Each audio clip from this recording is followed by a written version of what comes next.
get to the chopper. It's a classic line from the original movie, so of course they had to make a callback to it here in the newest version, and it actually represents what this movie is, just a nostalgia ripoff. Nothing in The Predator made sense. In fact, at one point, one character is literally explaining the plot to another character in order for the audience to understand what is happening. You could tell watching this movie that Shane Black is still coming down from his high of directing Iron Man 3. After all, the main character, Quinn, is basically a Tony Stark knockoff. At actually several points in the movie, he uses Predator technology to help himself fight, using Iron Man-like abilities. Boom.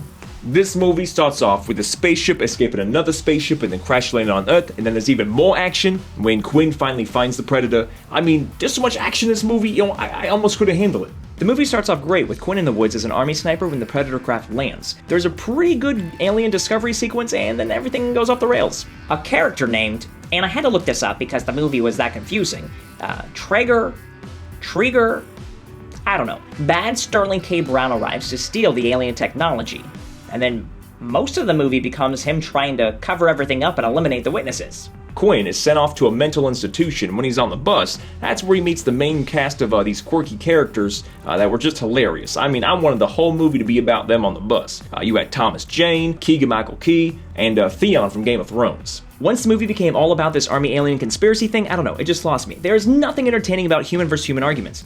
There's not. Honestly, it felt like no one wanted to make this movie. There's several points where the characters are meta-referencing the title of the movie not making sense, saying things like, oh, the creatures are not predators, they're hunters. We got it. The title of the movie is dumb, just like the movie you made.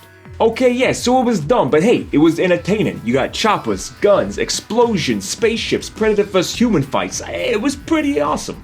When the Predator action finally kicks in towards the end, well, the movie's great. They know what the audiences came to see. But why would you waste 90 minutes of our time with garbage science and bad guy army stuff? To make up for the movie being so dumb, they did put a lot of action in it. And of course, I appreciate that. 7 out of 10. This is one of the dumbest movies I've ever seen. It's not bad per se, it's just incredibly dumb. 2 out of 10. The stuff I hated outweighed the stuff I enjoyed. It was a Predator movie, but they made the Predators side characters. 4 out of 10. They tried to add some tension, but Shane Black apparently just couldn't contain himself and wanted to make an action comedy. 2 out of 10. Not gonna lie, I laughed a lot even though most of the humor was pretty childish. 6 out of 10.